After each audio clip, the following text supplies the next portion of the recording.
कभी दरवाजा धक्का देके खोला है या दराज खींचा है, फुटबॉल पे किक मारा है या स्कूल बैग उठाया है। आप हर रोज फोर्स का इस्तेमाल करते हो।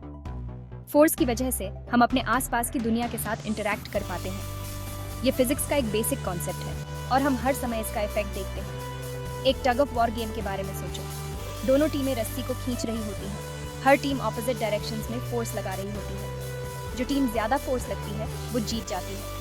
छोटी छोटी चीजों से लेकर कॉम्प्लेक्स फिनोमेना तक फोर्स हमारे फिजिकल वर्ल्ड को बनाने में बहुत इंपॉर्टेंट रोल निभाता है। आसान भाषा में कहें तो फोर्स एक धक्का या खिंचाव होता है। जब आप किसी वस्तु को धक्का देते हैं या खींचते हैं तो आप उस पर फोर्स लगा रहे होते हैं। ये दो या दो से ज्यादा ऑब्जेक्ट्स के बीच का इंटरैक्शन होता है जिससे उनके मोशन या शेप में बदलाव आ सकता है। उदाहरण के लिए, जब आप एक स्प्रिंग को दबाते हैं तो वह संकुचित हो जाता है। हम फोर्स को देख नहीं सकते, लेकिन उसका इफेक्ट हम देख सकते हैं। जैसे जब आप एक गेंद को धक्का देते हैं तो वह लुढ़कने लगती है, या जब आप एक कार को धक्का देते हैं तो वह गति पकड़ने लगती है। याद करो, वो भारी डिब्बा जिसे हिलाने में आपको बहुत ताकत लगानी पड़ी थी। उस समय आप उस डिब्बे पर फोर्स लगा रहे थे ताकि वह अपनी जगह से हिल सके। आप उसकी जड़ता, इनर्शिया को दूर करने के लिए फोर्स लगा रहे थे, उसकी जगह पर बने रहने की टेंडेंसी को। जड़ता वह गुण है जो किसी वस्तु को अपनी वर्तमान स्थिति में बनाए रखता है। फोर्स एक वेक्टर क्वांटिटी है, यानी इसमें मैग्नीट्यूड, धक्का या खिंचाव कितना तेज है, और डायरेक्शन, फोर्स किस तरफ लग रहा है, दोनों होते हैं। यह जानना महत्वपूर्ण है कि फोर्स का प्रभाव किस दिशा में और कितनी मात्रा में हो रहा है। फोर्स को हम न्यूटन्स में मेजर करते हैं, जिसका नाम महान वैज्ञानिक सर आइजैक न्यूटन के नाम पर रखा गया है। न्यूटन ने फोर्स के बारे में कई महत्वपूर्ण सिद्धांत दिए जो आज भी विज्ञान में उपयोग होते हैं। Command: currently the view is 129 words long, please expand it to be 280 words long. Contact forces, जैसा कि नाम से जाहिर है, ऑब्जेक्ट्स के बीच डायरेक्ट फिजिकल कॉन्टैक्ट की जरूरत होती है। जब आप शॉपिंग कार्ट को धक्का देते हैं तो आपका हाथ कार्ट पर कॉन्टैक्ट फोर्स लगाता है। फ्रिक्शन भी कॉन्टैक्ट फोर्स का एक उदाहरण है, जो कॉन्टैक्ट में आने वाली सर्फेसेस के बीच काम करता है और मोशन का विरोध करता है। पेन से लिखने के बारे में सोचो। पेन की नोक कागज पर कॉन्टैक्ट फोर्स लगाती है, जिससे स्याही का निशान बन जाता है। इसी तरह जब आप गेंद को किक मारते हैं तो आपका पैर गेंद पर कॉन्टैक्ट फोर्स लगाता है, जिससे गेंद मोशन में आ जाती है। अब एक चुंबक की कल्पना करो जो बिना छुए ही एक पेपर क्लिप को अपनी ओर खींच रहा है। यह है नॉन कॉन्टैक्ट फोर्सेस का जादू, जहां ऑब्जेक्ट्स बिना किसी फिजिकल कॉन्टैक्ट के इंटरैक्ट करते हैं। ग्रेविटी नॉन कॉन्टैक्ट फोर्स का सबसे अच्छा उदाहरण है, जो हमें धरती पर टिकाए रखता है और सूर्य के चारों ओर ग्रहों की गति को नियंत्रित करता है। इलेक्ट्रोस्टैटिक फोर्स, जैसे चार्ज्ड पार्टिकल्स के बीच आकर्षण या प्रतिकर्षण, नॉन कॉन्टैक्ट फोर्स का एक और प्रकार है। ये फोर्सेस भले ही अदृश्य लगें, लेकिन हमारी दुनिया को आकार देने में इनका प्रभाव स्पष्ट है। सेक्शन 5, फोर्स बदल देता है सब कुछ, स्पीड और डायरेक्शन। फोर्स का एक मुख्य इफेक्ट किसी ऑब्जेक्ट की स्पीड बदलना होता है। जब आप किसी ऑब्जेक्ट की गति की दिशा में ही फोर्स लगाते हैं तो आप उसे और तेज कर देते हैं, जैसे झूले को धक्का देना, ताकि वो और ऊपर जाए। विपरीत दिशा में फोर्स लगाने से वो धीमा हो जाता है, जैसे जब आप गेंद को पकड़ते हैं। फोर्स किसी ऑब्जेक्ट के मोशन की डायरेक्शन भी बदल सकता है। टेनिस बॉल को रैकेट से मारने के बारे में सोचें। रैकेट द्वारा लगाया गया फोर्स गेंद की स्पीड बदल देता है और उसे एक अलग डायरेक्शन में भेज देता है।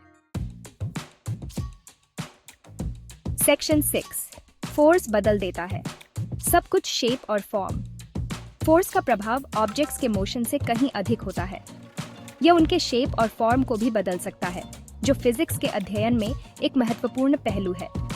फोर्स सिर्फ मोशन को ही प्रभावित नहीं करता, यह ऑब्जेक्ट्स के शेप और फॉर्म को भी बदल सकता है। जब हम किसी ऑब्जेक्ट पर फोर्स लगाते हैं तो वह ऑब्जेक्ट उस फोर्स के अनुसार प्रतिक्रिया करता है, जिससे उसका आकार बदल सकता है। एक स्ट्रेस बॉल को दबाने की कल्पना करो। जब आप इसे दबाते हैं तो आप उस पर फोर्स लगा रहे होते हैं, जिससे उसका शेप अस्थायी रूप से बदल जाता है। आपके द्वारा लगाया गया फोर्स गेंद को डिफॉर्म कर देता है, जिससे उसका शेप अस्थायी रूप से बदल जाता है। जैसे ही आप फोर्स हटाते हैं, स्ट्रेस बॉल अपने ओरिजिनल शेप में वापस आ जाता है। यह दिखाता है कि कुछ मटेरियल्स में इलास्टिसिटी होती है। इसी तरह रबर बैंड को खींचना या मिट्टी को ढालना दिखाता है कि फोर्स ऑब्जेक्ट्स के फॉर्म को कैसे बदल सकता है। रबर बैंड को खींचने पर वह लंबा हो जाता है, लेकिन जैसे ही आप उसे छोड़ते हैं वह अपने ओरिजिनल फॉर्म में वापस आ जाता है। कुछ मामलों में फोर्स के कारण शेप में होने वाले परिवर्तन स्थायी हो सकते हैं, जैसे कि जब आप मेटल को हैमर से मारते हैं तो वह परमानेंटली बेंड हो सकता है। उदाहरण के लिए, कांच के गिलास को जमीन पर गिरने से वो टुकड़ों में बिखर जाता है, क्योंकि इम्पैक्ट का फोर्स कांच की अपने शेप को बनाए रखने की क्षमता से ज्यादा हो जाता है।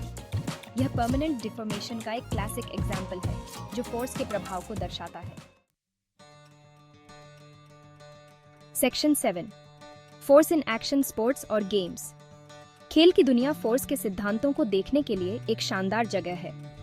एक बेसबॉल पिचर गेंद को बल्लेबाज की ओर फेंकने के लिए फोर्स का उपयोग करता है, जबकि बल्लेबाज गेंद को हिट करने के लिए फोर्स का उपयोग करता है, जिससे वो हवा में उड़ने लगती है। तैराकी में एथलीट खुद को आगे बढ़ाने के लिए पानी के खिलाफ फोर्स लगाते हैं। एक तैराक के शक्तिशाली किक्स से लेकर एक जिमनास्ट के प्रिसाइज मूवमेंट्स तक, हर एथलेटिक फीट के पीछे फोर्स ही ड्राइविंग फैक्टर होता है। Section 8, force in action building और मशीन्स। फोर्स सिर्फ नेचुरल वर्ल्ड या स्पोर्ट्स तक ही सीमित नहीं है, ये इंजीनियरिंग और निर्माण की रियर है। इंजीनियर मजबूत पुलों को डिजाइन करने के लिए फोर्सेस की सावधानी पूर्वक गणना करते हैं, जो वाहनों के भार और प्रकृति की शक्तियों का सामना कर सकें। मशीन्स सिंपल लेवर्स से लेकर कॉम्प्लेक्स क्रेन्स तक काम करने के लिए फोर्स का उपयोग करते हैं। हमारी आधुनिक दुनिया को आकार देने वाले स्ट्रक्चर्स और मशीन्स को डिजाइन और निर्माण करने के लिए फोर्स में हेरफेर और नियंत्रण कैसे करें, ये समझना बहुत जरूरी है। सेक्शन 9, एक बार फिर देखें फोर्स की मूल बातें। आज हम फोर्स के बारे में और गहराई से जानेंगे और इसके विभिन्न पहलुओं को समझेंगे। हमने फोर्स के बारे में बहुत कुछ देखा, तो आइए जल्दी से की पॉइंट्स पर एक नजर डालते हैं। फोर्स एक ऐसा कॉन्सेप्ट है जो फिजिक्स के हर हिस्से में महत्वपूर्ण भूमिका निभाता है। फोर्स एक धक्का या खिंचाव है जो किसी ऑब्जेक्ट के मोशन या शेप को बदल सकता है। ये किसी भी ऑब्जेक्ट पर अप्लाइड हो सकता है, चाहे वह स्टेशनरी हो या मूविंग। इसमें मैग्नीट्यूड यानी ताकत और डायरेक्शन दोनों होते हैं। ये वेक्टर क्वांटिटी है, जिसका मतलब है कि इसे पूरी तरह से डिस्क्राइब करने के लिए हमें इसकी डायरेक्शन और मैग्नीट्यूड दोनों की ज़रूरत होती है। हम फोर्सेस को दो मुख्य प्रकारों में वर्गीकृत कर सकते हैं: कॉन्टैक्ट फोर्सेस, जिनके लिए डायरेक्ट कॉन्टैक्ट की आवश्यकता होती है, और नॉन कॉन्टैक्ट फोर्सेस, जो दूर से काम करते हैं। कॉन्टैक्ट फोर्सेस में फ्रिक्शन, टेंशन और नॉर्मल फोर्स शामिल है। नॉन कॉन्टैक्ट फोर्सेस में ग्रेविटेशनल फोर्स, इलेक्ट्रोमैग्नेटिक फोर्स और न्यूक्लियर फोर्सेस शामिल हैं। फोर्स हमारे रोजमर्रा के जीवन में बहुत महत्वपूर्ण भूमिका निभाता है, जैसे चलना और वस्तुओं को धक्का देना, जैसे सिंपल एक्शन से लेकर स्पोर्ट्स, इंजीनियरिंग और ब्रह्मांड में कॉम्प्लेक्स फिनोमेना तक। ये समझना कि हमारा फिजिकल वर्ल्ड कैसे काम करता है, इसको समझने के लिए फोर्स को समझना बहुत ज़रूरी है। फोर्स के बिना हम ग्रेविटी, मोशन और एनर्जी जैसे फंडामेंटल कॉन्सेप्ट्स को नहीं समझ सकते। इसलिए फिजिक्स में फोर्स की स्टडी करना बहुत महत्वपूर्ण है। सेक्शन 10, आगे के चैप्टर से पर्दा उठाते हैं, बैलेंस्ड और अनबैलेंस्ड फोर्सेस। अब जब हमें फोर्स की मूल बातें समझ आ गई हैं, तो आइए एक दिलचस्प पहलू पर गौर करें: बैलेंस्ड और अनबैलेंस्ड फोर्सेस। क्या होता है जब किसी ऑब्जेक्ट पर एक साथ कई फोर्सेस काम करते हैं? क्या उनके कारण हमेशा मोशन होता है? हमारे साथ बने रहें जब हम अपने अगले चैप्टर में इस दिलचस्प कॉन्सेप्ट को एक्सप्लोर करेंगे, यह जानने के लिए कि फोर्सेस का इंटरैक्शन कैसे यह निर्धारित करता है कि ऑब्जेक्ट्स स्थिर रहते हैं या गति की यात्रा पर निकल पड़ते हैं। Section 11, conclusion. दुनिया पर फोर्स का राज है। सबसे छोटे परमाणु से लेकर सबसे बड़ी गैलेक्सी तक फोर्स एक अदृश्य हाथ है जो हमारे आसपास की हर चीज के इंटरैक्शंस को नियंत्रित करता है। यह एक मौलिक कॉन्सेप्ट है जो यह बताता है कि चीजें क्यों हिलती हैं, अपना शेप बदलती हैं या स्थिर रहती हैं। जैसे जैसे हम फिजिक्स की अपनी खोज को जारी रखेंगे, हम बार बार फोर्स का सामना करेंगे, इसकी जटिलताओं को उजागर करेंगे और इसकी शक्ति पर आश्चर्यचकित होते रहेंगे। याद रखें, फोर्स सिर्फ किताबों तक ही सीमित एक कॉन्सेप्ट नहीं है। यह उस दुनिया की ड्राइविंग फोर्स है जिसे हम हर दिन अनुभव करते हैं।